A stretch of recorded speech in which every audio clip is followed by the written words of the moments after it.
Hey guys, welcome to Black Angus Reviews. Today I'll be giving my take about the Justice League from Zack Snyder. The Snyder Cut finally came last Friday or Thursday night for some people, at least in American time zones.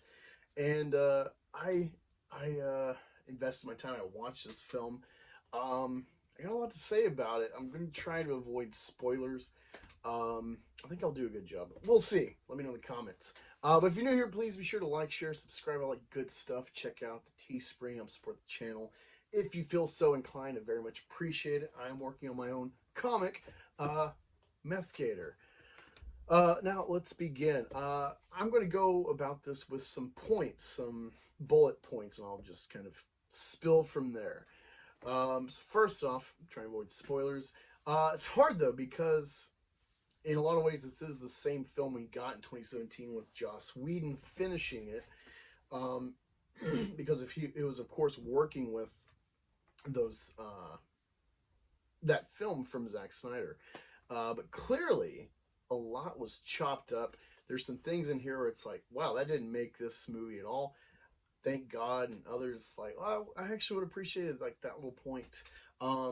Namely, in Joss Whedon's cut, there's this particular family in the Russian or Ukraine, wherever, in that Fallout nuclear base or whatever. There's that family that Joss's cut follows. And you don't know who the hell they are. They don't really matter. They're just like us existing, but they're Russian, you know. So that fell out of place, especially with the whole Russia hoax against Trump, which led to his impeachment trial and everything.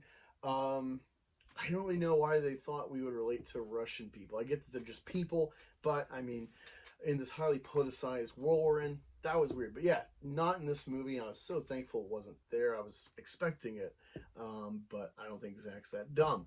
Clearly, after seeing the film, he's not, and that's not in there, and thank God. A lot of the slog of that whole sequence with the nuclear site that Steppenwolf takes over and builds his base is not part of this film, but there's other things. Main reason I'm really happy about this, wasn't a huge supporter, didn't tout it a lot on my channel, but here and there I'd support it because I'm for fan movements. If a director had a lot of his vision just hampered, especially by corporate entities, the bigs like Disney and Warner Brothers, Universal, I'm going to support their vision being made, because I think it's really weird and scary that like corporations really control the main avenues of art. I hate The Last Jedi. It's kind of what sparked my interest in YouTube and eventually making this channel. But I would support Rian Johnson if he had a Johnson cut of like a Star Wars film. However awful it'd be, I would probably laugh at it. Dude doesn't get Star Wars, but I would support it because that's my end-all be-all kind of stance with creators and art. You know, I want the purest form we can get within the limitations of corporations. But nonetheless, I'm seeing a lot of this whole 4-hour cut. You know, oh, you can't tell a story well if you got to take 4 hours. That's stupid. On top of it, I think there is some add-on after 2017 that Snyder did, not just like reshoots or something, but I think he added where he could, because Walter Amadas called this a cul-de-sac film. And today, I don't know, some executive at Warner Brothers or DC has just kind of solidified that idea that this is a cul-de-sac film. There are not going to be sequels, unfortunately. Yeah, one thing for sure is, especially that first hour, the tone, it feels consistent. And it's better that way. You don't feel herky-jerky with like you did with the Justice League cut.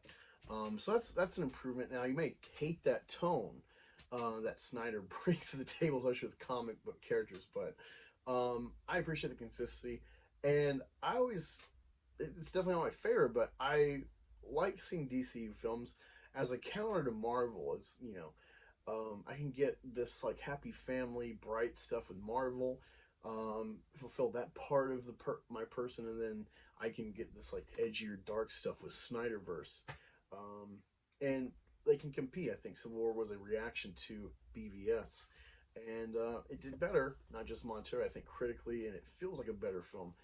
But yeah, nonetheless, One thing I'm curious about, I kind of already hinted at, but this is being a cul-de-sac film, as far as DC Warner Brothers is concerned. I wonder, in the 4 hours, how much was added after the 2017 footage, that was like new material that Zack felt he could add, given that um, he has no hopes for a sequel. I really don't think he'll ever get a sequel, or follow-up creations with DC. I think the relationship, barring new management or something, or fans really pushing and the Snyderverse really working, the watch time showing like we gotta keep pumping this stuff out. Of course, how we feel about it, the fans seem to really dig it. Barring something huge like that, I think this is the best you're going to get with the Snyder Cut movement. But hopefully, it's a start for visionaries getting a bigger say for fandom with corporate owned properties. We'll see. One thing that really bothered me in this film was there's some cool music. It feels kind of like if you play Assassin's Creed Odyssey, or you like 300. There's music reminiscent of those kind of soundtracks. I don't know if it's supposed to be Greek necessarily, but it definitely tied with the Amazons and Wonder Woman. And it was fine here or there, but like every time they'd be playing rock music, like, yeah, let's get pumped up, we're building the team. And then they would cut to this like wailing woman music. It was very just kind of a huge musical shift in tone, and it became incessant. It was really annoying after a while. Yeah, we get it. She's a freaking goddess. She's from the Amazons. She's so amazing. It didn't feel, like Yes Women or SJW, whatever. I don't really like getting that stuff a lot, but it didn't feel like that. It was just incessant. Like, okay, we get it. Come on.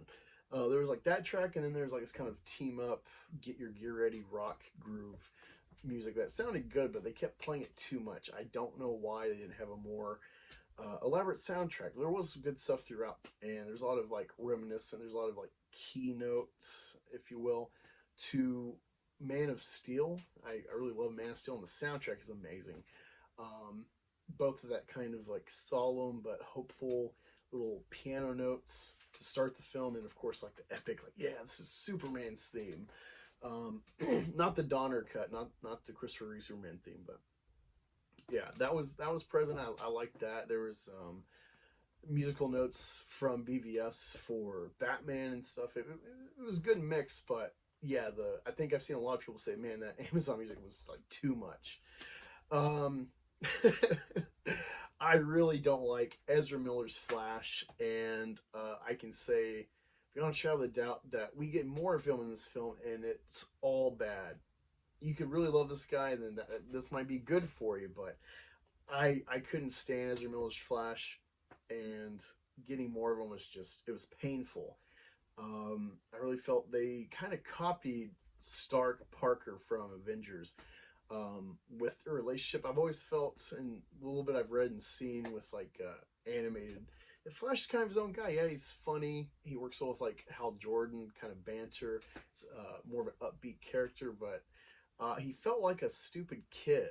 It felt like I don't know, like Tom Hanks Big or something. Like, I don't know what they were channeling with Ezra Miller's character to be Flash. I will say though, one sequence with his dad. I want to say it's a longer sequence than the Justice League. I can't be sure. But it felt, despite me not liking this portrayal of the character, he really did win me with that one scene with his dad in prison, when his dad's like, just live your life, quit holding yourself back because of me. Maybe it's because I'm a dad, I don't know, but that really got me. So props to, I think the guy's Matt Dillon, not sure, and of course Ezra in that sequence. That was good stuff. Well directed, Zach. Another thing, not a Ray Fisher fan. I'm in the camp that I don't really believe Ray Fisher, especially given the fallout thus far. Maybe Joss Whedon, it seems kind of clear something was up with him, but he's kind of an easy scapegoat given his known past now. But everyone else accused and demonized, doesn't seem like anything's happened from Warner Brothers, Warner Media. So I think a lot of the accusations from Fisher are null and void and probably baseless. despite that kind of affecting my view of him, I never liked Cyborg. Cyborg is he's a computer boy. He's like a tool to advance the plot. He's not a character. And in this film, he actually has a character role. He still fits that kind of get to from point A to point B.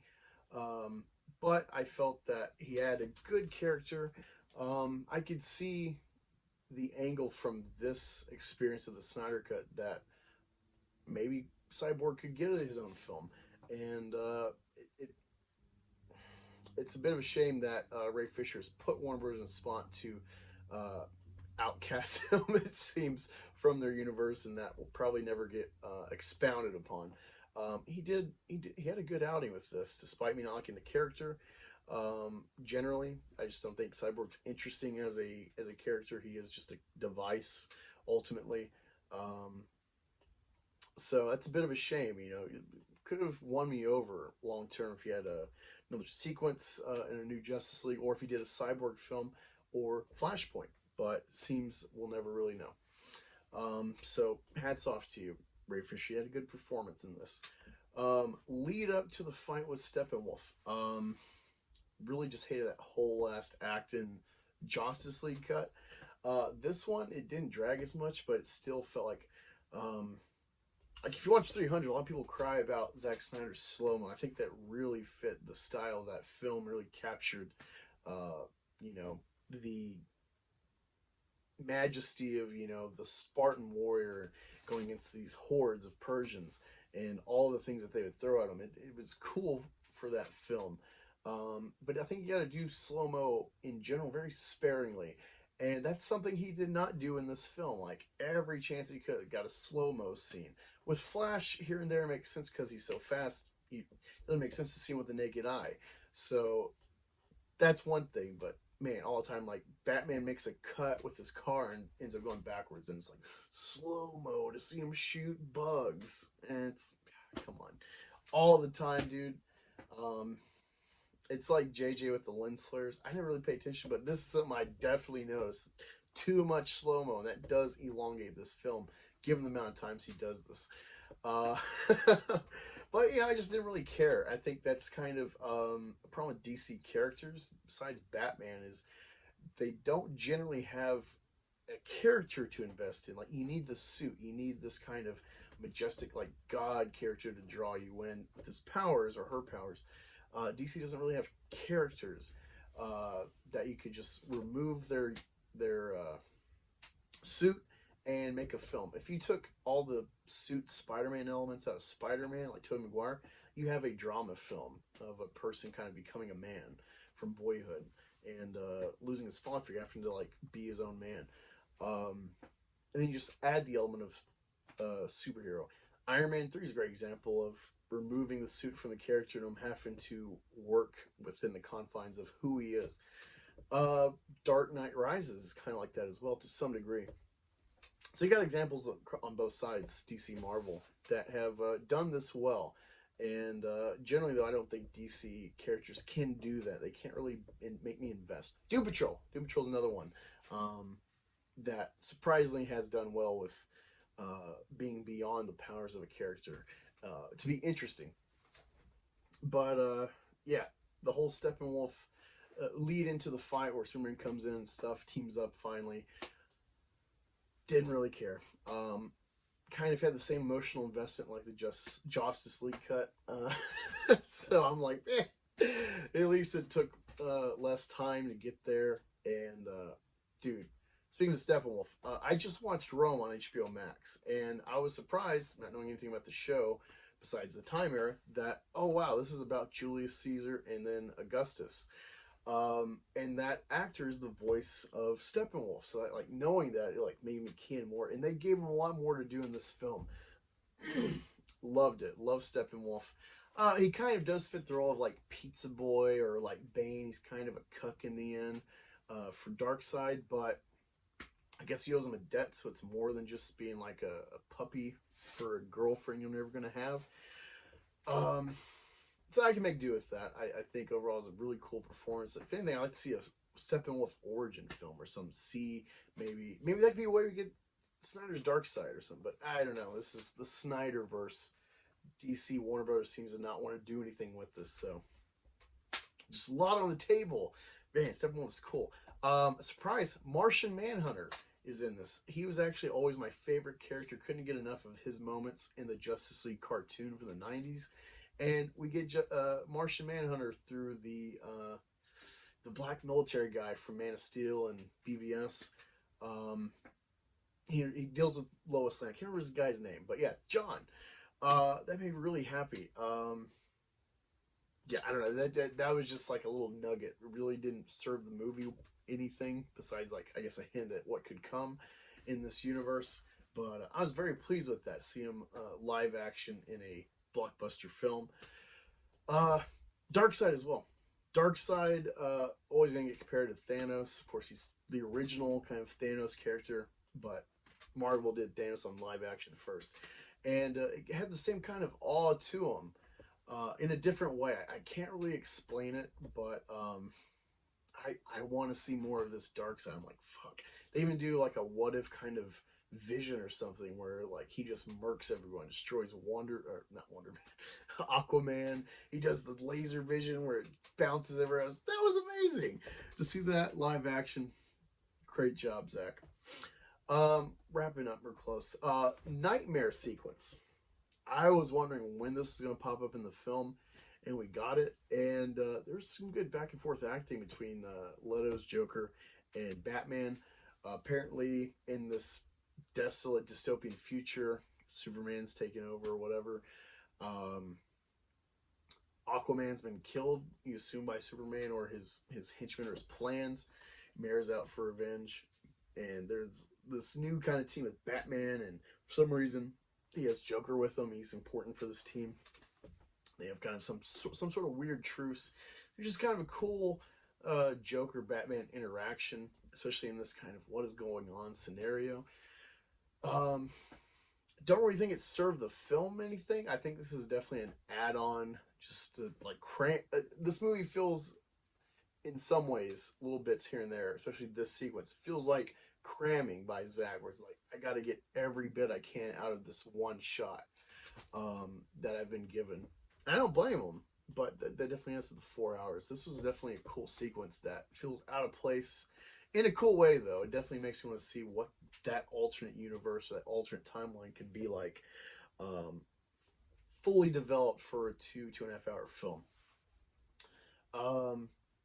End of the day, though, Joker, getting a little more from with Leto. It feels like just a concoction of every Joker before, with, of course, the main presence being Leto, who was an awful Joker. So like, it didn't really stand out to me. It's just like the visual, the sequence, like where it stands in the film. That's the only thing that really makes me remember it. It's not a like, oh wow, he really nailed Joker, really, set himself apart from all the other iterations. Yeah, and at the end, I think Kevin Feige's looking at DC and like, man, things are just, I don't even got to try and it's working for me. WandaVision, and I guess now Falcon Winter Soldier, I haven't seen yet. Versus like what DC's doing now or what they can't do. They had Wonder Woman 84, which is trash. Yeah, that's so all over the place, even with like one consistent vision from the guy who started this. I don't know. I think Kevin's feeling A-okay right now over at Marvel, with how things are going to go for them and Disney. And even some, I project misses for the hardcore audience. I think it's all going to work out just fine going forward. I think they really will be the beginning and the end. Whenever superhero craze kind of falters, they'll be the last game in town. Barring something big happening, like Spawn blowing up or something. Overall, I give this film a 6 out of 10. It was a cool experience. It was cool to see a fan movement get behind a guy who really got screwed over by Warner Brothers with the excuse of his daughter getting to edge him out. It was just really icky, And I get DC fanboys. want this to work, want this to go forward and build something, or they just love DC characters, whatever the case. But I've never heard something so icky like what happened to Zack Snyder using his daughter for an excuse to edge him out over at Marvel. So I think at least we could root for. You could argue that, oh, new management's trying to do something good for the guy, but I really think that this was something thrown together because it's like, why not? We got the coronavirus. It's wrecked releasing films. We try with Chris Nolan, and that couldn't really get people in the audience overwhelming like we thought. So, I mean, why not just throw this on our streaming service? I really feel this is just kind of a gimme for Warner Brothers, in the sense of like, can't really make stuff right now. Let's just let them do this, throw it up there, see what happens. We'll make some dough. It's kind of how I see this on the business side. But it is weird. On the other hand, if it's a cul-de-sac film, why give them 4 hours on your premier streaming site? Not even a year old. This is a huge thing to pull people in. They moved Godzilla for this film. So you could argue that as well. And I do hope you get more DC fans. Snyderverse. Not the crap like Shazam or Aquaman. But yeah, I really don't think sequels are going to be coming from this. I do think it seems pretty open and shut that this is a cul-de-sac film. I do think it's unfortunate for fans. I would like to see what he would do full picture with a full take on DC. I don't think he's going to get it though. But yeah, those are my thoughts. Some kind of specific things. I'm not trying to spoil too much for you. Let me know what you loved about this film, what you hated. How did the hype live up to what you got? What were you expecting going forward? If you did get a sequel, just let's have fun. Let's talk all these theories and stuff in the comments. Favorite moments, all that good stuff. And again, please like, share, subscribe, all that good stuff. Talk to y'all next time.